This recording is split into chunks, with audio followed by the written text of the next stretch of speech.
Hello YouTube, this is Tom Snow with 1037 and well basically, obviously you probably tell by the title this is going to be a review. I'm not actually going to be, I actually made a comment on Mr. Essex Gamer's channel saying, you know, would it be alright if I did sort of like what he's doing, showing all of his fleets, but I do it in terms of actual aircraft. I've sort of come away from that idea, and like since I think it was my last video that I mentioned I'm not really like the sort of review person, but I've decided to actually, ever since I actually said that, it's sort of, you know, made like, cause I've had like a feeling that I want to do them, so I will be doing reviews without, I'm not going to include the box because most of my boxes are stored away, and you know, sort of, well, I don't want you to think that I'm being lazy, but it's sort of take ages finding the correct box, you know, taking out all the boxes out just to find the correct one, because obviously I haven't got a plan as such as what aircraft I'm going to be doing, but as you can see, I'm going to start off with this Gemini Jets Hapag Lloyd 737-800. Now in the future, I might actually give like extra information, like which actual, because like obviously you've got a 737, which is an aircraft of the Boeing company, and then you've got variants like from the 100 series to the now 900 series, and in the 800, if like in each series you'll have like a number, so like I think it's like something like 737-8Q J or something, yeah, something like that. So I might actually, like in the future, I might actually get the boxes out if it's easy to find, and do, you know, get sort of the information from the box, not necessarily show the box, but you know, sort of get the like more detailed information about the actual aircraft itself in sort of like the real world. So yeah, basically, I'm just gonna start doing reviews. This is going to be obviously the first one, besides the other video, which you could say regarding the Thompson 787, could say it was a review, but I might actually do another video based on that. Just to mention that this was probably a model that I actually got sort of a quarter of way through when I started collecting Gemini jets. You know, basically I'd probably say Gemini Jets is the best 737-800 manufacturer out there. I don't actually have no, I don't think I actually have a Phoenix 737-800, so I can't really, you know, say that Gemini Jets is the best, but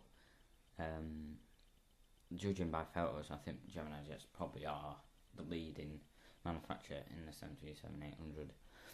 737-800. Obviously this airline is no longer around. It's merged to TUI. Obviously you can see it's still got the same TUI logo on the wingtips and the tail. It basically, I mean, like, you probably won't want to see most of the details on the actual aircraft on the video, but I'll talk through it. Basically, you've got the nose, we'll start from the nose. You've got the cockpit windows, and you've also got the eyebrow windows. Most, well, I think they actually make them with the eyebrow windows anymore. I'm not entirely sure why they actually included them in the first place. Yeah, I'm sure there must have been a reason. After the cockpit windows, you've also got like little wipers on the like little lines that act as like the wipers on the cockpit windows. Next up, you've got the door. You have the small you'll see it like sort of like inside. That's the thing that you turn. You've got that little window as well.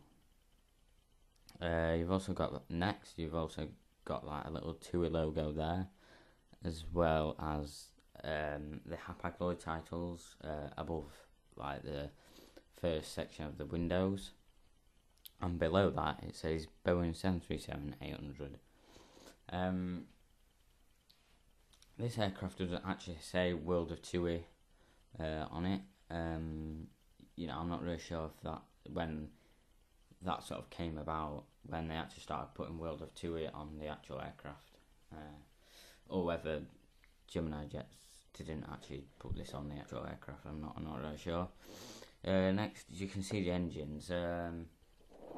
I think they did the engines very well. As you can see, it's like you've got the flat base. 737-800 engines do actually have like a flat base. Now, looking at it, you might think, well, how? Yeah, it's sort of weird because the engines are sort of, circular, and it's got like flat base. So how is that sort of possible? Well, they've actually, because the 737-800 actually points down. Like the actual rear aircraft is obviously higher up than the nose, but this isn't the case for every aircraft, because Airbus actually had issues with their A320s because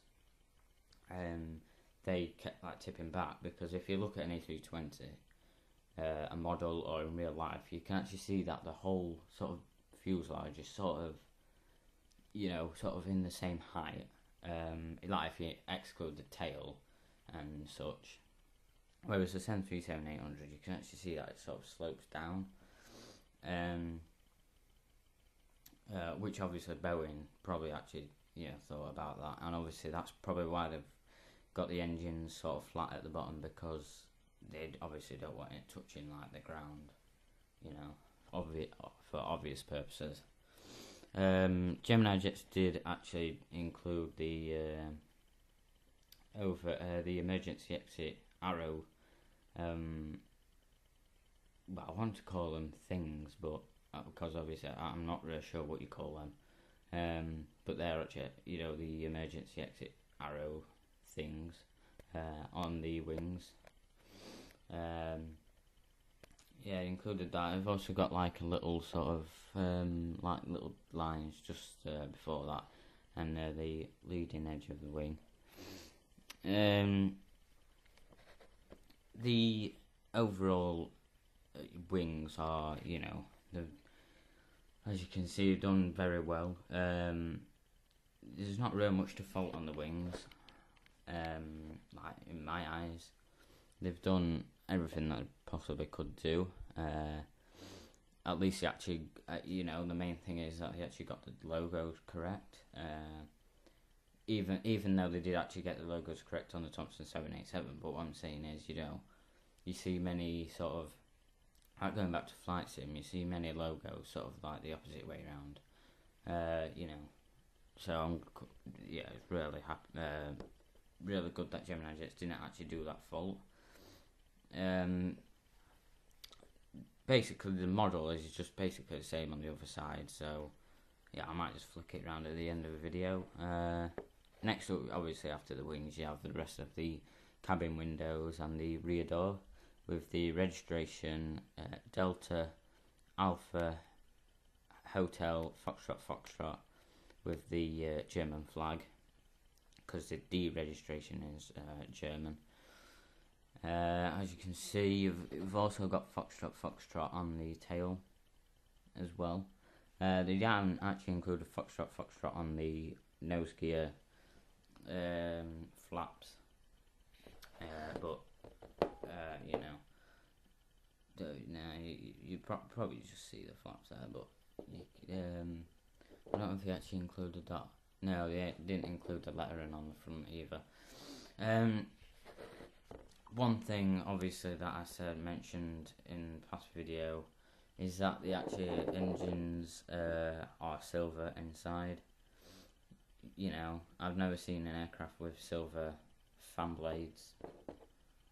So obviously, you know, it would probably cheaper to paint them silver, like before, and obviously they're probably making sure that, you know, they're looking at models now and thinking, well, you know, we need to make them as realistic as possible, you know, because obviously it's a competition in a way, in that manufacturers compete to sell their aircraft.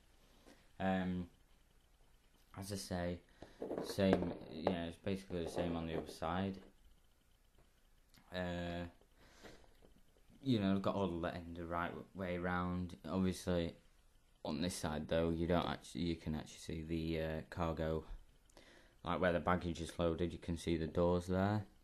I'd probably say they're, you know, in correct size and shape.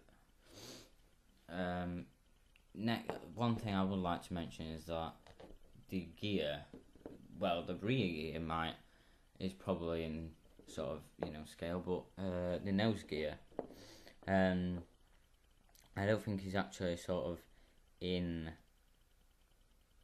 the size it should be. I mean, obviously they are trying to replicate it as a miniature model, and you can't, you know, stuff like this, it can get very delicate, and you can't sort of redo that. So, you know, you can't really you try and make it as small as possible, even though I think they've done a good job. If you actually look at the gear, if you think about the actual gear going up, the gear won't actually fit inside the flaps. So now if you can see that sort of there, yeah, the gear is sort of like the thickness of the flaps, both flaps. So, you know, I don't know if it's the flap width that's sort of, I'd probably say the flat width is okay, but it's probably just the wheels, you know. But fair play to them. They did a smashing job with this model. I've actually got two of these, because before I actually started, you know, going to like buying customs. Well, obviously I send the models, but to be like, you know, customized. I actually bought these to operate as Thompson aircraft, you know, sort of like standing for Thompson, which is probably what I'll do on the Manchester airport once that's all up and running. Yeah, so I mean, obviously this was an early aircraft, so obviously this aircraft doesn't have the antennas. It does actually have a beacon light on the top, and I'm not really sure what the black bit is. You just see that it's on the very top. I'm not really sure what that is or what it's supposed to be.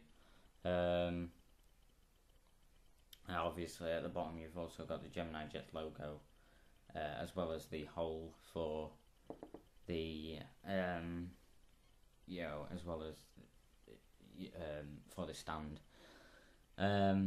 That's one sort of thing that puts me off. I mean, like the glitter air that you saw in an earlier video on my collection update, that doesn't actually have the logo of the company. So I kind of do think it would be great if Gemini Jets or Phoenix or whoever to actually remove the logo from the underbelly of the aircraft. Now I know it gives them copyright reasons to actually, because someone could say, well, this is a Phoenix model when it's actually not. Or Gemini Jets. I mean, Phoenix do tend to be a bit more dearer than Gemini Jets in my eyes. So yeah. So what I'll do is I'll end the video here. I hope you enjoyed this review. If you'd like to see more, then please comment and like and subscribe if you haven't already. That's all for now, folks. Bye.